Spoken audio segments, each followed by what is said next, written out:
અરે આવી ગયા તમે? હા, જો જસ્ટ આવ્યો છું હજી. શું વાત છે આ? શું પ્લાન છે સાંજનો? ખાઈ નહીં. કેમ આજે વહેલા આવી ગયા? બસ આજે ઓફિસનું કામ વહેલા પતી ગયું. સારું. ચા પીવી છે તમારે? નહીં, ચા તો નથી પીવી, પણ ભાઈ હવે આ મમ્મી પપ્પા ક્યાં છે? કેમ દેખાતા નથી? મમ્મી પપ્પા એ તો બહાર શોપિંગ કરવા માટે ગયા છે. ક્યારનાય ગયા છે, હમણાં આવતા જ હશે. આ તમે કોઈ દિવસ નહીં ને આજે કેમ એમ પૂછ્યું કે મમ્મી પપ્પા ક્યાં છે? કઈ કામ હતું? કામ તો કઈ નહોતું, પણ કોણ જાણે કેમ આજે ઘરમાં આટલી બધી શાંતિ દેખાઈ રહી છે. એટલે મને થયું કે આ વાવાઝોડું ક્યાં ગયું છે. વાવાઝોડું એટલે કે તમારા બેન અને બનેવી, બરાબર ને? હા, એ જ ને વળી. એના સિવાય બીજું કોણ હોવાનું આ ઘરમાં? એ બંને તો બહાર બેઠા બેઠા ડંફાસિયા મારતા હશે. એમને બીજું કામ શું છે? તમે એક કામ કરો, એ લોકો બહાર બેઠા હશે, જઈને એમને બોલાય આવો અને પૂછો કે ચા બા પીવી છે કે નહીં. કારણ કે વળી જો ચાનું નહીં પૂછીએ અને ચા નહીં બનાવી દઈએ તો પાછા ફરિયાદ કરશે અને આ મારે મમ્મીના હાથનો માર ખાવો પડશે. સાચી વાત છે તારી. એ લોકો ઘરમાં રોકાયા જ છે તો પછી માન આપીને ચા પાણી માટે બોલાવવા તો પડશે જ ને. સમજાતું નથી કે શું ફૂલ ચડાવ્યા છે આ લોકોએ કે મમ્મી છે ને આખો દિવસ આ જમાઈના અને દીકરીના મોંમાંથી છૂટતા નથી. બસ આખો દિવસ મમ્મીને આ લોકો બોલી બોલીને ફૂલો ચડાવ્યા જ કરે અને મમ્મી છે કે ફૂલા સમાતા નથી. સાચું કહું ને તમને તો મને આ બધામાં રવિભાઈનો જ વાંક લાગે છે. આ રવિભાઈની નિયત છે ને મને ખરાબ લાગે છે. કારણ કે રવિભાઈ જ્યારથી આ ઘરમાં આવ્યા છે ને કે જેટલી વખત આવે છે એટલી વખત મમ્મીને ફૂલ ચડાવ્યા જ કરે છે અને અવનવી વાતો કીધા જ કરે છે. કારણ કે મમ્મી એને વાપરવાના પૈસા આપે છે એટલે એમને મજા આવી જાય છે. એટલે એમને આ ઘરમાંથી જવાનું મન જ નથી થતું. ખરાબ લાગે છે નહીં, આ ખરાબ જ છે. આ તો જ જમાય આટલા દિવસ આ ઘરમાં પડ્યો રહે ને. આ જો શરમ જેવું હોય, કઈક ઇજ્જત આબરૂની પડી હોય તો પછી આટલા બધા દિવસ અહીંયા રોકાય જ શું કામ? છોડને આ બધી વાત. તું ચાના કપ તૈયાર કર, હું એ લોકોને બોલાવીને આવું છું. હા.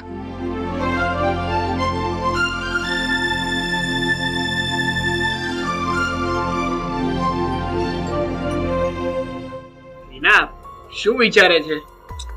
વિચારું છું કે હવે ક્યારે એને કેમ વાત કરવી.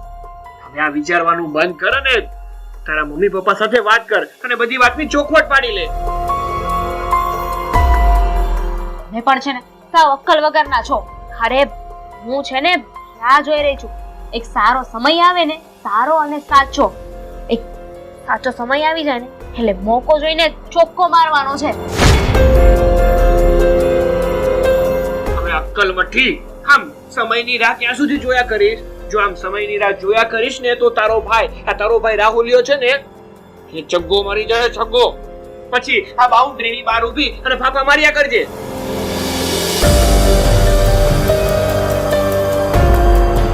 તમે છે ને સાવ જડ બુદ્ધિના છો.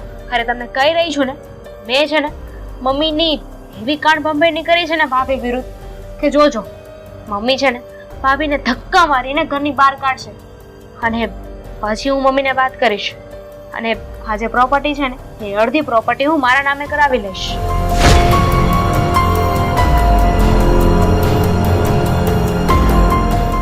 અરે વાહ વાહ મારી રીના રાણી, આ તું તો છે ને અસલ ફિલ્મની ઓલી હા વિલન બિંદુ રાણી છે ને એ નહીં માં નીકળી હો બાકી. તો તમે ક્યાં ઓછા છો મારા રખડું રણજી?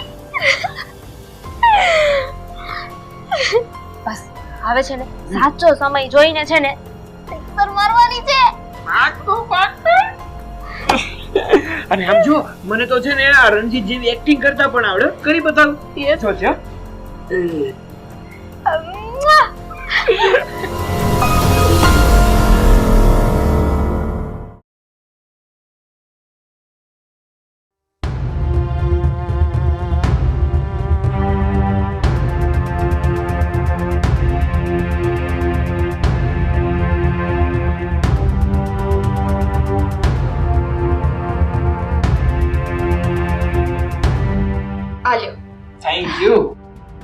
રેવા દે નિશા, આ લોકોને ચા દેવાની કોઈ જરૂર નથી. કેમ ભાઈ, તું ભાભીને ચા પાણી શું કામ ના પાડે છે? શું કામ રોકી રહ્યો છે? હવે આ ઘરમાં અમારું એટલું માન નથી કે અમે સરખી રીતે ચા પી શકીએ. રાહુલ, કેમ તમે આવું બોલો છો? આ બંને તો આપણા ઘરના મહેમાન કહેવાય, આપણા કડોયા કહેવાય. ખળોયા, અને એ પણ આ લોકો. અરે આ લોકો કળોયા નહીં, આ ઘરમાં કરોળિયા બનીને આવ્યા છે. હા, કરોળિયાની માફક આખા જ ઘરમાં જાળ બિછાવ્યું છે કે ક્યારે માખી આવે ને ક્યારે ફસાઈ જાય, બસ એટલી જ રાહ જોઈને બેઠા છે ને. રાહુલભાઈ, હા તમે શું બોલી રહ્યા છો? તમે છે ને અમારા લોકો ઉપર આરોપ નાખી રહ્યા છો. જો આજે મમ્મી પપ્પા આવે ને એટલે તમારી ફરિયાદ કરવાનો છું એમને. ફરિયાદ કરવી છે? હા, ફરિયાદ કરશો તમે? હા તો કરી નાખજો ને ફરિયાદ. હા, ફરિયાદ તમે નહીં, પણ આજે મમ્મી પપ્પાને ફરિયાદ તો હું કરવાનો છું તમારા બંનેની. કારણ કે આ ઘરમાં શું કામ આવ્યા છો ને એ વાતની જાણ થઈ ગઈ છે. મિલકત જ પડાવી છે ને તમારે. હા, આ મિલકતમાં તમે તમારો ભાગ, તમારો હિસ્સો લેવા માટે આ ઘરમાં આવ્યા છો ને. પણ જોજો, આ તમને છે ને ક્યારેય પણ મારા મિશનમાં કામયાબ તો નહીં થવા દઉં, જ્યાં સુધી આ ઘરમાં હું બેઠો છું ને ત્યાં સુધી. ભાઈ, તે છે ને હા બરાબર નથી કર્યું.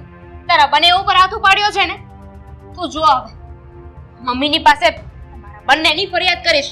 તમને બંનેને છે ને ધક્કા મારીને ઘરની બહાર કાઢીશ. ધક્કા મારીને બહાર ન કઢાવ ને તો મારું નામે રીના નહીં.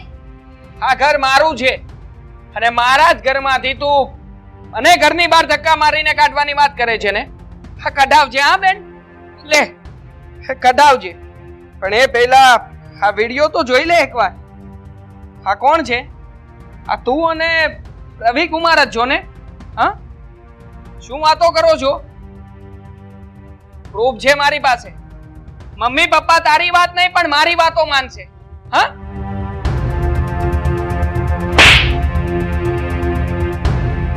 ભાભી, તમે મારા ઉપર હાથ ઉપાડ્યો. હા, મેં તમારા ઉપર હાથ ઉપાડ્યો. આ તમાચો છે જે તમે મમ્મી પાસે મને માર ખવડાવ્યો. અને તમે શું કહો છો? આ ઘરમાંથી અમે બંને નીકળી જઈએ. હા તો જાઓ, નીકળી જશું હું અને તમારા ભાઈ. પણ સાથે સાથે અમે મમ્મી અને પપ્પા બંનેને લેતા જઈશું. અરે પછી રહેજો તમે તમારા આ ઘરમાં, આ ખાલી ઘરમાં. નહીં, ઘર નહીં, કારણ કે બધા સભ્યો ભેગા મળીને રહે ને એને ઘર કહેવાય. આ ખાલી મકાનમાં રહેજો. પરંતુ એક વાત મારી યાદ રાખજો કે આ ઘરમાંથી જ્યારે વડીલોનો આશીર્વાદ જતો રહ્યો ને એ દિવસે તમારા બંનેની અધોગતિ શરૂ થશે. સમજાઈ ગયું તમને? હા, એને બરાબર સમજાઈ ગયું હશે નહીં? મમ્મી, તમે અહીંયા શું કામ આવ્યો છો તમે? સાલા નાલાયક, તું રસ્તો ભટકી ગયો છે ને એટલે મારા કામના કુડા અને રખડું દીકરાને સાચા ઘરનો રસ્તો બતાવવા આવી છું. હા, અત્યારે ને અત્યારે રીના વહુને લઈને ઘર ભેગો થા. મને ખબર છે બેટા કે આપણી પાસે માલ મિલકત, ધન દોલત કે બંગલા ગાડી નથી, પણ તારા મરી ગયેલા બાપની છે ને આબરૂ છે ને, એ આબરૂને કલંક લાગે ને એવું હું ક્યારેય નહીં થવા દઉં. સમજ્યો? તે તારી બહુ મનમાની કરી લીધી. હવે હું કહું ને એમ જ જીવવું પડશે ને. રીના બહુ, આને લઈને હું જાઉં છું. તમારે આવવું હોય તો આવી જજો, નહીતર પછી તમારી મરજી. ચાલ. મમ્મી,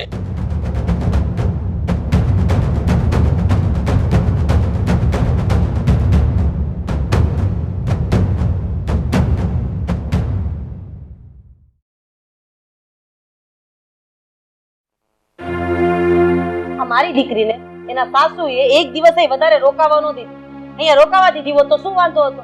પણ મને ખબર છે આ બધી વાતમાં વાક છે ને આ નિશાળીનો છે. એણે જેના સાસુને ફોન કરીને અહીંયા બોલાવ્યા હશે અને મારી દીકરીને એની સાથે મોકલી દીધી. રે દાદા, તારી ભૂલ થાય છે. આ નિશાએ રીચાબેન ને ફોન કરીને નથી બોલાવ્યા, તો પણ રીચાબેન ને ફોન કરીને મેં બોલાવ્યા હતા. તમે રીચાબેન ને ફોન કરીને બોલાવે? પણ કેમ? કારણ કે મેં જ પપ્પાને કહ્યું હતું મમ્મી. હા, મારી બહેન અને બનેવી આ વાર તહેવાર ટાઈમ કટાઈમ કંઈ પણ જોતા નથી અને આવી જાય છે આ ઘરમાં મફતના રોટલા તોડવા માટે. મફતના રોટલા? મફતના રોટલા? આ ઘર તારું છે ને એટલું જ રીનાનું છે. હા, સમજી લેજે આ વાત. રીનાનું ઘર? અરે શેનું આ રીનાનું ઘર? રીનાનું ઘર સાચું એનું સાસરું છે. કહી દેજે તારી છોકરીને, આ મારા ઘરમાં હોય ને તો 12 મહિને એક વખત આવે, બાકી એમ દોડી દોડીને અહીંયા 5 દિવસ 15 દી આવી ન જાય. અરે હદ થઈ છે. કેવા બાપ છો તમે? હા, મને તો એ જ નથી સમજ પડતી. તમે તમારી પોતાની દીકરીને આ ઘરે આવવાની ના પાડો છો. અને હા, મને બધું સમજાઈ ગયું છે. આ કાળા કામની કરનારી બીજું કોઈ નહીં પણ આ નિશાળી છે. એણે જ ચડાવ્યા છે તમને અને આ બંનેને. તું છે ને તારી હદ મારે જા, તે તારી બધી હદ વટાવી દીધી છે. મમ્મી હવે શાંત થઈ જાઓ, કારણ કે જો સત્ય તમને ખબર પડશે ને તો તમે સાંભળી નહીં શકો. શું છે સત્ય? હા, સંભળાવ મને, મારે સાંભળવું છે. બોલ. એ વાત હું તમને જણાવું છું મમ્મી. હા, મારી બહેન રીના અને રવિ કુમાર આ ઘરમાં શું કામ આવ્યા હતા એ વાત જાણો છો તમે? હકીકતમાં એ લોકો છે ને આ ઘરની મિલકત પડાવવા માટે આવ્યા હતા. માનું છું કે તમને મારી વાત સાચી નહીં લાગે, એટલા માટે જ મેં ફોનમાં વિડીયો પણ ઉતારી રાખ્યો છે. લો, આ છે પ્રૂફ. મમ્મી, રીના છે ને આપણા ઘરમાં એટલા માટે જ રોકાવા આવી છે કે એને છે ને ઘરના કામકાજ કરવા ગમતા નથી. એક નંબરની આળસુ છે, આળસુ. અને સાથે સાથે રવિ કુમાર એ પણ એના જેવા જ. હા, કોઈ પણ કામ ધંધો કરતા નથી, એકદમ નવરા અને રખડું માણસ છે. અરે એની સોસાયટીમાં તો એમની છાપ પણ ખરાબ છે. આ વાતની મને જાણ થઈ અને એટલા માટે જ મેં રીચાબેનને ફોન પણ કરી દીધો. એ આવીને જ એમને લઈ ગયા છે. આ બધું તું શું બોલી રહ્યો છે બેટા? આ વિડિયો, આ બધું મને તો કઈ સમજમાં નથી આવતું. આ જ સત્ય છે મમ્મી, અને આ સત્યને હવે સ્વીકારવું રહ્યું. દીકરીના મોહમાં એટલી બધી આંધળી થઈ ગઈ હતી કે હું એ ભૂલી ગઈ કે મારે દીકરીને એ સમજાવવું જોઈએ કે લગ્ન પછી દીકરીનું સાચું ઘર તો એનું સાસરું કહેવાય, મા બાપનું ઘર નહીં. અરે એનો ઈરાદો હવે મને સમજાઈ રહ્યો છે કે મહિનામાં 20 દિવસ અહીંયા રહે એટલે આપણા ઘરે ખાવું પીવું રહેવું બધું થઈ જાય. અને ઉપરથી ક્યારેક ક્યારેક તારા પપ્પાથી અને તમારા લોકોથી છાનામાના હું પૈસા પણ આપતી હતી. મારી જ ભૂલ છે. પણ બેટા આજ પછી ક્યારે હવે આવું નહીં થાય. મમ્મી, એક ભૂલ મારાથી પણ થઈ ગઈ છે. ગુસ્સામાં આવીને મેં રવિ કુમારને લાફો મારી દીધો હતો. કઈ વાંધો નહીં, કઈ વાંધો નહીં બેટા, એ લાફાને લાયક જ છે. અરે હું તો એવું માનતી હતી કે એ માણસ બધા કરતા અલગ છે, પણ એની મીઠી મીઠી ભાષા અને ભોળી ભાષામાં એણે મને ભોળવી લીધી અને મારી પાસેથી રૂપિયા પડાવવાનો લાભ લેતો રહ્યો. મૂર્ખાઈ છે ને હંમેશા મોટાથી જ થાય છે અને એ જ માણસને સમજી નથી શકતા. અરે હું તો એ વિચાર કરું છું કે હું એટલી હદે મૂર્ખી હઈશ કે મારી દીકરી મને આવી રીતે પૈસાકીય લૂંટવા માટે મારા ઘરે આવતી હતી અને હું તો બસ એક માની મમતામાં એટલી બધી આંધળી બની ગઈ કે અને આ વાત સમજમાં જ ન આવી. વહુ, આ ઘરમાં દીકરી ગયા પછી પણ મેં દીકરીને મહત્વ આપ્યું, પણ કોકની દીકરીને હું મારા ઘરની વહુ બનાવીને લઈ આવી એને મેં ધૂળના ભાવે કાઢી નાખી. બેટા, મને માફ કરી દેજે. અરે નહીં મમ્મી, હું તો હંમેશા તમારી સાથે જ હતી બધી વાતમાં, પરંતુ આ બેન અને રવિકુમાર બંને આવતા હતા ને એ બાબત મેં તમને ઘણી વખત સમજાવવાની કોશિશ કરી, પણ જો સમય જતાં બધું સરખું થઈ ગયું ને અને તમે આમ મોટા થઈને મારી પાસે માફી ના માંગો. હા મમ્મી, ઈશાની વાત સાચી છે. તમે જે વાતની ભૂલ કરી જ નથી એ બાબતે તમે શું કામ ને માફી માંગી રહ્યા છો? અરે તમે તો રવિ કુમારને તમારા દીકરાની જેમ ગણતા હતા. એ જ મારી ભૂલ હતી ને કે હું મારા પેટના દીકરાને સમજી ન શકી અને જમાઈને પેટના દીકરા કરતા પણ વિશેષ સ્થાન આપ્યું. બસ આજ મારી ભૂલ હતી. બેટા તું પણ મને માફ કરી દે. મમ્મી છોડો ને આ બધી વાતને. હવે જાગ્યા ત્યારથી સવાર આજથી નવી શરૂઆત કરીએ.